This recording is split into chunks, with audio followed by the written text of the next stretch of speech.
Salut à toutes et à tous et bienvenue dans ce nouveau tutoriel rapide au sujet du casque Logitech G Pro X que j'avais testé il y a quelques mois sur ma chaîne. Pendant le test, après redémarrage, j'avais eu un bug, en fait le son de mon ordinateur était coupé, donc l'icône était barrée comme là, et quand je débranchais le casque, j'avais de nouveau du son, et dès que je le rebranchais, le son était de nouveau coupé.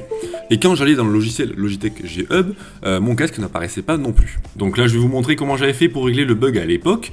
Ça consiste en fait à désinstaller totalement le logiciel et à supprimer toutes les traces, et ensuite donc à le réinstaller proprement. Je ne sais pas si malheureusement ça va fonctionner pour vous aujourd'hui. A la base, je ne comptais pas faire cette vidéo parce que j'ai renvoyé le casque juste après avoir fait le test, et donc c'est un peu plus compliqué de faire ce tutoriel sans avoir le casque, et aussi parce que je pensais que Logitech allait régler le bug en quelques jours. Apparemment ce n'est toujours pas le cas, donc si cette vidéo ne vous aide pas et que vous avez toujours le bug, n'hésitez pas à contacter la marque. Ceci étant dit, nous allons commencer par désinstaller le logiciel Logitech G Hub. Donc pour cela, vous pouvez taper Programme dans la barre de recherche Windows 10, ou si vous êtes encore sur Windows 7, vous pouvez aller dans Panneau de configuration, Programme et fonctionnalités, et rechercher Logitech G Hub dans la liste. Donc sur Windows 10, dans la recherche, vous pouvez taper Logitech, nous avons le logiciel qui apparaît, cliquez dessus et faites ensuite désinstaller. Et encore désinstaller. Au bout de quelques secondes, le logiciel va disparaître de la liste, mais ce n'est pas pour autant qu'il est totalement supprimé de l'ordinateur.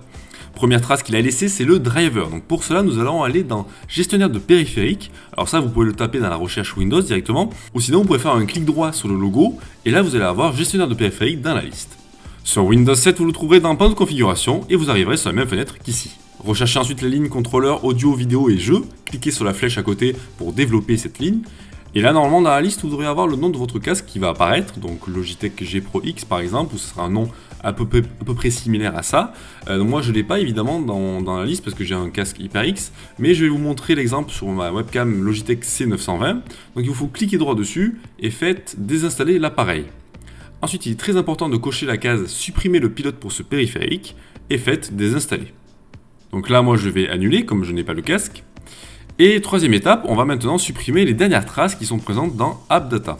Donc sur Windows 10, dans la recherche, vous tapez pourcentage AppData pourcentage, ensuite Entrée. Sur Windows 7, sinon, il vous faut appuyer sur la touche Windows et la touche R. Vous allez ensuite donc avoir cette fenêtre qui va s'ouvrir, et là-dedans, vous tapez pourcentage AppData pourcentage et Entrée. Ça nous amène directement dans le dossier Roaming de AppData. Et normalement, dans la liste, vous devriez avoir LG Hub, donc pour Logitech G Hub. Cliquez dedans et donc là vous voyez qu'il y a plusieurs fichiers qui ont été conservés même après des installations du logiciel, et donc ces fichiers là on va les supprimer. Donc pour cela on revient en arrière et on supprime directement le dossier LG Hub. Une fois que c'est fait, maintenant nous allons remonter d'un niveau, donc nous allons revenir dans le dossier AppData, donc pour ça moi je clique en haut sur AppData. Là vous avez le dossier LocalLow qui normalement ne contient rien concernant le logiciel Logitech. Si jamais vous voyez un dossier LG Hub, supprimez-le également. Et dans Local, normalement il n'y a rien non plus. Normalement le logiciel en fait quand vous le désinstallez va supprimer ce qu'il y a dans le Local. Si jamais vous voyez encore un dossier LG Hub traîner, n'hésitez pas aussi à le supprimer, il faut qu'il ne reste vraiment plus rien sur l'ordinateur. Une fois que c'est vérifié, vous pouvez même taper dans la recherche.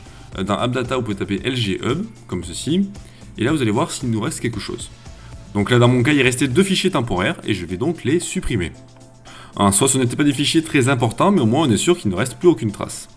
Il vous faut maintenant redémarrer votre ordinateur. Après redémarrage, on va maintenant télécharger la dernière version du logiciel directement sur le site de Logitech.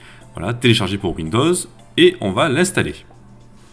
Et une fois l'installation terminée, vous pouvez le fermer, brancher votre casque, et là, normalement, le son devrait fonctionner et il devrait être reconnu dans le logiciel. Si malheureusement ce n'est pas le cas et que cette manipulation n'a rien changé pour vous, n'hésitez pas à contacter le support de Logitech. Moi, malheureusement, à mon niveau, je ne peux rien faire de plus. N'hésitez pas à liker cette vidéo, à me faire un don ou à vous abonner pour me soutenir. On se retrouve très vite pour une prochaine vidéo, promis. Ciao.